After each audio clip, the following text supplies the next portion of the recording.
For Athens restaurant owner Christos Kapitanakis, soaring electricity bills have slashed profits and forced him to raise prices.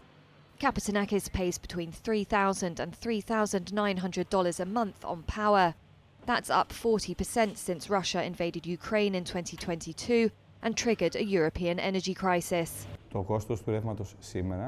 Today, electricity costs essentially represent a second rent. Even though rents for restaurants can be very high, which is well known to everyone, in many cases the electricity bill from the provider exceeds the rent itself.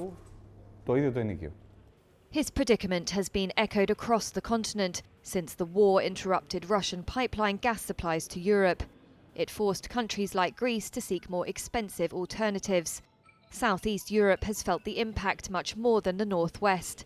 Experts say that gap will only widen as winter hits and will have a knock-on effect on economic growth. Wholesale power in Greece and Italy in August was 12 times higher than that in Nordic countries.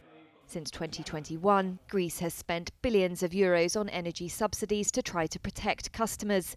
In 2022, the spend amounted to 5.3% of GDP, by far the highest in the EU and double that of second-placed Italy. Much of the contrast between Southeast Europe and its neighbours comes down to investment. While the northeast has power and gas lines that allow the easy transfer of energy between nations, as well as a strong mix of renewable sources, much of Southeast Europe is fragmented and isolated.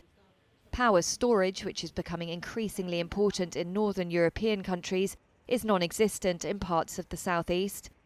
After power prices spiked in Greece last summer, Prime Minister Kyriakos Mitsotakis wrote to the European Commission. He demanded a solution to the, quote, unacceptable differences in electricity costs across Europe.